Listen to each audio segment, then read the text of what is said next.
Si seulement je ne m'étais pas énervée, si j'avais osé lui dire le fond de ma pensée, si j'avais mieux géré ma colère, si j'étais moins timide, si j'avais moins peur qu'il ou qu'elle ne me lâche, si seulement, si.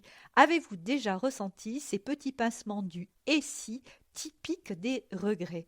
Bonjour à toutes, ici Pascal, je suis très heureuse de vous retrouver pour le deuxième épisode de Comment vivre sans regret, 8 clés. Mais avant de démarrer, saviez-vous que j'ai créé pour vous une mini-formation sous la forme d'un pack Destination Sérénité au féminin. Il comprend une masterclass inédite audio d'1 heure sur comment améliorer la relation de couple en 20 clés. Un pack de 7 séances de relaxation guidée pour une détente corps-esprit, se recentrer, davantage habiter le corps et le présent, un livret d'exercices sympas et ludiques de 30 exercices pour mieux comprendre et accompagner les émotions et la possibilité, si vous le désirez, de bénéficier d'une séance découverte avec moi pour vous aider à clarifier la problématique que vous rencontrez en ce moment au niveau de l'accompagnement de vos émotions et ou de vos relations. Pour obtenir la mini-formation Destination Sérénité au féminin, il vous suffit de cliquer sur le lien en description, de rentrer votre email et vous recevrez l'accès personnalisé à votre pack directement dans votre boîte mail. Pour celles qui ne me connaissent pas, j'accompagne et forme les femmes qui aspirent à être sereines durablement avec leur vie émotionnelle et à épanouir leur aptitude et conduite relationnelle en osant être elles-mêmes davantage ancrées dans le présent. Précédemment, j'ai accompagné et formé des hommes et des femmes sur les mêmes thématiques et également des équipes sur l'axe de la prise de parole en public et de l'authenticité dans l'expression. Soyez donc les bienvenus dans ce nouvel épisode de mon podcast Sérénité au féminin, explorez, ressentez, rayonnez. Dans le précédent épisode, nous avons défini et compris comment le regret fonctionne aussi sous l'angle des neurosciences. Dans cet épisode, nous allons explorer 8 clés concrètes pour accompagner les regrets lorsqu'ils surgissent et savoir comment en faire un moteur de changement. Vous êtes prêtes? C'est parti. Alors, comment accompagner les regrets? Maintenant que grâce au précédent épisode, j'espère que vous l'avez écouté, je vous invite à le faire, nous avons mieux compris ce qu'est le regret, pourquoi il survient, parlons de ce qui vous intéresse sans doute le plus, comment peut-on l'accompagner et surtout éviter qu'il ne prenne trop de place dans nos vies. Alors, une des premières clés, c'est accepter l'émotion. Vous avez compris, on l'a vu dans le précédent épisode que je vous invite à aller écouter. Eh bien, le regret, c'est une émotion comme les autres. Alors, à partir du moment où nous nous mettons d'accord sur le fait qu'une des règles de base avec l'ensemble de nos émotions, c'est vraiment d'aller accepter le fait que l'on puisse ressentir à un moment donné telle ou telle émotion, eh bien le regret n'échappe pas à cette règle. Lorsque vous ressentez du regret, mettez-vous d'abord d'accord avec le fait de ce qui est là, c'est-à-dire que pour l'instant, à ce moment-là, vous ressentez du regret. Et ensuite, vous allez voir qu'est-ce qu'on peut en faire et comment est-ce qu'on peut le transformer pour qu'il ne vienne pas ternir notre équilibre, notre sérénité, etc. Mais la première étape, c'est vous ressentez du regret, eh bien reconnaissez que vous ressentez du regret. Comme l'a dit le dramaturge Jean Anouilh, le regret est une perte de temps, c'est le passé qui saigne à travers une plaie mal fermée.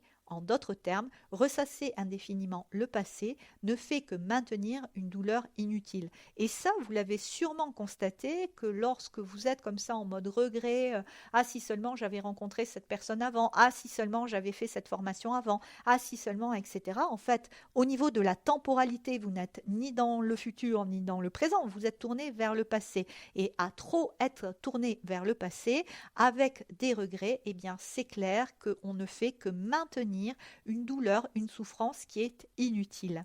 La deuxième clé, c'est d'apprendre de l'expérience. À chaque fois que vous ressentez du regret, demandez-vous qu'est-ce que cela m'apprend sur moi? Par exemple, si vous regrettez de ne pas avoir parlé plus tôt dans une relation, peut-être que cela vous montre que vous devriez oser davantage exprimer vos besoins. Il y a une étude de 2015 qui révèle notamment que 70% des personnes qui réfléchissent à leurs regrets en tirent des leçons et améliorent leurs futures décisions. Donc, clé numéro 1, on accepte l'émotion regret, c'est une émotion comme une autre et donnez-vous le droit aussi par moment de ressentir l'émotion regret. Observez comment est-ce qu'elle se manifeste à l'intérieur de vous, comment est-ce qu'elle vit à l'intérieur de vous, dans le corps, en termes d'émotions, de pensées, etc. Et prenez petit à petit de la distance avec celle-ci, le fameux pas de côté. Voyez ce que vous pouvez apprendre de l'expérience. Troisièmement, troisième clé, évitez de vous focaliser sur ce qui ne peut pas être changé. Apprenez à mettre votre énergie au bon endroit. Je vous pose la question. Combien de fois avez-vous regretté des choses que vous ne pouviez changer vraiment? Parfois, il est facile de rester coincé dans des pensées telles que j'aurais dû ou je n'aurais pas dû. Mais il est important plutôt de reconnaître qu'il est inutile de se torturer pour des choses qui appartiennent au passé. L'énergie, et je vous en parlais juste avant, doit être redirigée vers ce que vous pouvez encore influencer, vers des choix qui soient des choix présents et futurs. Donc, mettez votre énergie sur ce que vous pouvez changer. Quatrième clé, pratiquez la bienveillance envers vous-même.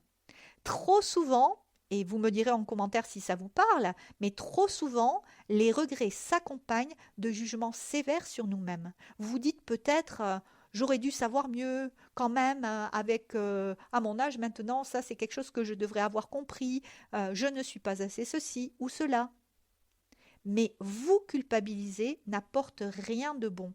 Vous avez fait de votre mieux au moment où vous avez agi de cette façon-là. Vous avez agi avec les connaissances que vous aviez. Vous avez agi avec la compréhension que vous aviez. Avec les chemins neuronaux que vous aviez. Avec les émotions que vous aviez à ce moment-là.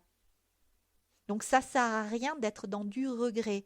Développez plutôt ce que nous appelons la compassion envers vous-même.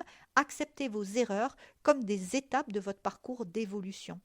C'est Nelson Mandela qui a dit « Si je ne perds jamais, soit je gagne, soit j'apprends. Je ne perds jamais, soit je gagne, soit j'apprends. » Vraiment avoir cette phrase en tête et se dire toujours qu'en fait, on a la possibilité d'apprendre de nos expériences les plus difficiles, les plus inconfortables, ça ouvre une capacité à rebondir sur ce que certains nomment les échecs. Échecs par rapport à qui, à quoi? Ce qui est important, c'est votre disposition d'esprit et la façon dont vous regardez et dont vous décidez et choisissez de vivre chacune de vos expériences. Donc, qu'est-ce qu'on peut faire pour prévenir la mise en place des cycles de ressassement? Et j'aime autant vous dire que tout ce qui va suivre après s'apprend. Donc ça ne se fait pas en claquant des doigts, c'est comme le reste, un chemin d'apprentissage. Alors, effectivement, une cinquième clé, c'est s'ancrer dans le présent. Parce qu'effectivement, dès lors que vous êtes en mode cycle de ressassement regret, j'en ai déjà parlé, mais ça vous donne un indicateur par rapport à la ligne temps entre passé, présent, futur. Il y a fort à parier à ce moment-là que vous soyez un petit peu de trop tourné vers le passé, surtout si vous êtes rentré en cycle de ressassement. Parce qu'après, une pensée de temps en temps tournée vers le passé, c'est pas grave. Mais c'est quand ça commence à vous faire quitter le cercle vertueux de la sérénité pour rentrer dans une forme de dysfonctionnement, de nostalgie, de tristesse et rentrer surtout dans des cycles de ressassement. Donc, si vous apprenez à utiliser ce avec quoi vous êtes venu sur cette terre, c'est-à-dire le fabuleux véhicule terrestre qu'est le corps, avec lequel vous expérimentez votre vie au quotidien, et l'ensemble de la palette émotionnelle qui va avec. En apprenant aussi à observer vos pensées et à maîtriser vos pensées. On peut switcher la pensée. Vous pouvez choisir de penser que vous êtes nul, que c'est trop tard, comme vous pouvez choisir de penser que vous allez y arriver, que vous êtes capable et que c'est le bon moment. C'est vous qui choisissez la nature de vos pensées. Ok ? Donc, en apprenant petit à petit à vous ancrer davantage dans le présent, en étant beaucoup plus aussi en connexion avec le vivant à l'intérieur de vous, en utilisant d'une façon volontaire le pouvoir aussi de votre respiration, d'une façon consciente, comme un point d'ancrage dans le présent, eh bien, dès lors que vous allez observer que vous rentrez dans un cycle de ressassement tourné vers le passé, vous allez pouvoir à ce moment-là vous inviter en utilisant le corps, les 5 sens, la respiration volontaire, à revenir dans le présent. On est conditionné à croire que les choses sont compliquées. Moi, j'ai combien de fois entendu en consultation, ça peut pas être aussi simple. Et une fois que vous l'avez expérimenté et que vous mettez votre focus au bon endroit, au bon moment, vous vous rendez compte, certes, le process est simple, ça peut demander du temps, de l'énergie, de l'engagement, de la détermination à le mettre en place. Mais vérifier régulièrement où vous êtes dans votre système de pensée va vous permettre aussi de réajuster déjà un certain nombre de petits mots M-O-T-S ou de mots M-A-U-X. D'accord? Donc, ancrez-vous dans le présent. Apprenez à vous ancrer dans le présent. Sixième clé, réveillez, ça va un peu de pair, hein, réveillez avec votre observateur intérieur. Éveillez votre conscience. C'est elle qui va vous permettre de sortir du mode de fonctionnement pilote automatique et de commencer le travail de désidentification des histoires et croyances de notre personnalité. Tant que vous êtes identifié, scotché, collé à vos comportements, complètement identifiés à votre histoire personnelle, c'est drôlement difficile de faire ce pas de côté et de rentrer dans le processus de désidentification qui est une des clés du changement de la mise en œuvre d'un nouveau comportement. C'est très important. Ok? Donc vraiment, apprenez à éveiller, réveiller, parce qu'il est déjà là, il est tout le temps là. Hein. Ce n'est pas un truc à aller chercher qui n'existe pas, c'est déjà à l'intérieur de chacun. Donc apprenez à réveiller votre observateur intérieur. Qu'est-ce que ça veut dire? Ça veut dire être connecté au vivant à l'intérieur de vous, sentir que à ce moment-là, il y a quelque chose qui se serre ou qui se ferme à l'intérieur de vous. Par exemple, c'est voir qu'à ce moment-là, vos pensées sont tournées vers le passé au lieu d'être ancrées dans le présent et dans l'attention à ce que vous ressentez, à ce que vous goûtez, à ce que vous êtes en train de dire, de faire, de toucher. C'est avoir conscience au moment des émotions qui vous traversent, c'est avoir fait le pont entre la nature de vos pensées et vos états émotionnels intérieurs. C'est tout ça, entre autres, bien sûr. Éveillez votre observateur intérieur, éveillez votre conscience. Ok? Septième clé, ça va être muscler votre capacité à poser votre attention au bon endroit. Alors, qu'est-ce que je veux dire par là?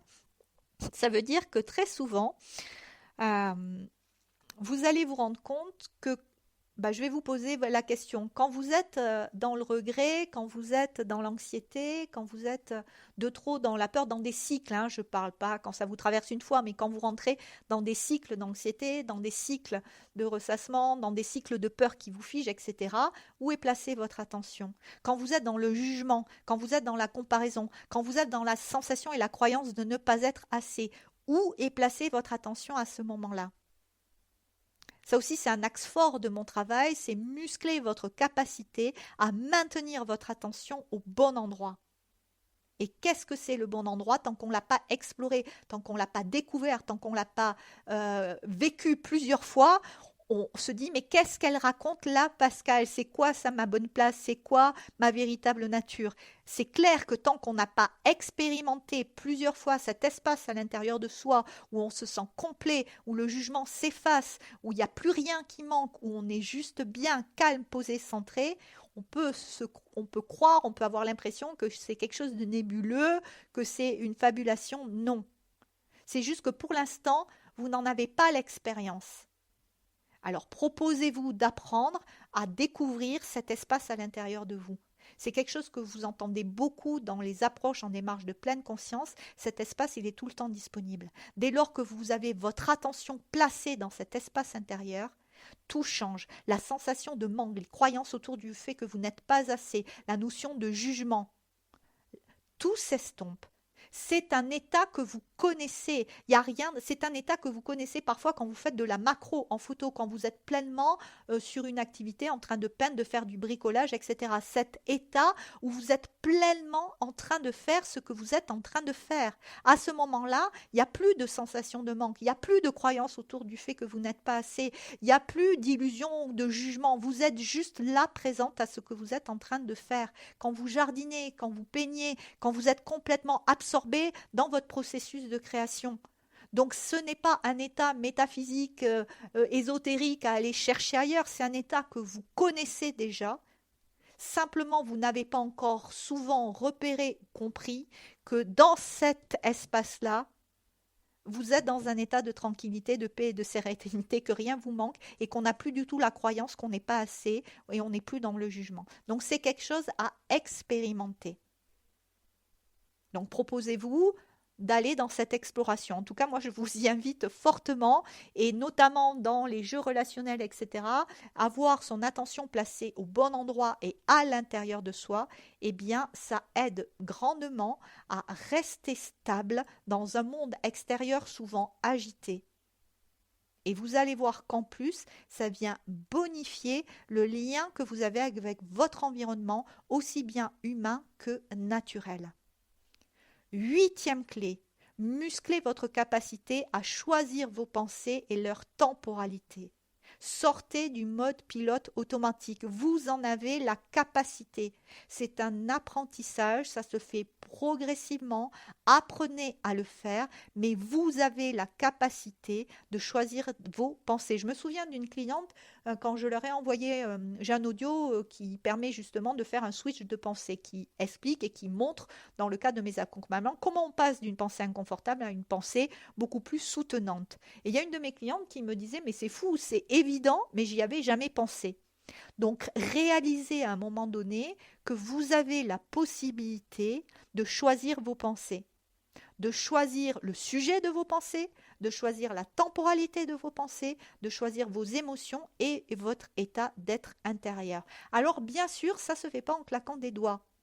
C'est simple dans le processus, mais ça va demander de la détermination et de l'engagement, comme toute mise en place de changement. On ne devient pas expert en musique, expert en cuisine, expert en sport en faisant une seule séance, une seule fois, de temps en temps quand ça nous chante, ou juste quand ça ne va pas. Vous allez acquérir cette maîtrise de votre esprit, ce qu'on appelle aussi le leadership, à force de pratique et d'entraînement.